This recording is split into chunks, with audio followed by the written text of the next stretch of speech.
Dear colleagues, the incidents in the region of the Sea of Azov and the Kerch Straits of the 25th of November 2018 constitute a serious escalation in the ongoing conflict between two member states of our organization, Ukraine and Russia.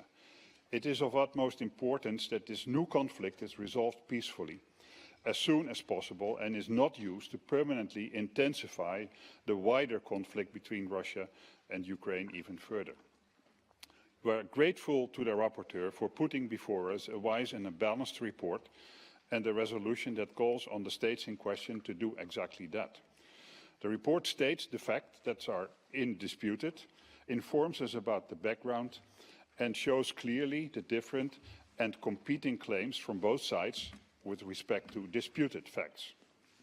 Fact is that the Russian Coast Guard opened fire on two Ukrainian naval vessels and rammed a Ukrainian tugboat as these ships attempted to enter the Kerch Straits on their way to Mariupol. This act contravened the obligation under the Statute of the Council of Europe to peaceful conflict resolution. Access to the internal Sea of Azov is governed by a bilateral treaty between Ukraine and Russia.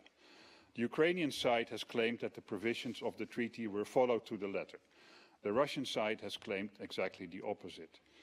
Conclusive evidence one way or another has not been produced, nor is there certainty about the exact location of the incident. The rapporteur has wisely refrained from attempting to decide who is speaking the truth. He had neither the mandate nor the means to investigate the facts in detail. Both sides have taken steps after the incidents that have tended to escalate the conflict further. The Russian Federation has captured the 24 Ukrainian servicemen and imprisoned them on criminal charges. And the Ukraine imposed martial law in 10 regions for a period of eventually 30 days and has called for NATO to send ships into the Sea of Azov. Fortunately, for all of us, I think NATO, like other international organizations, has called for restraint and for de-escalation. And this, honourable colleagues, is precisely what this Assembly should also do.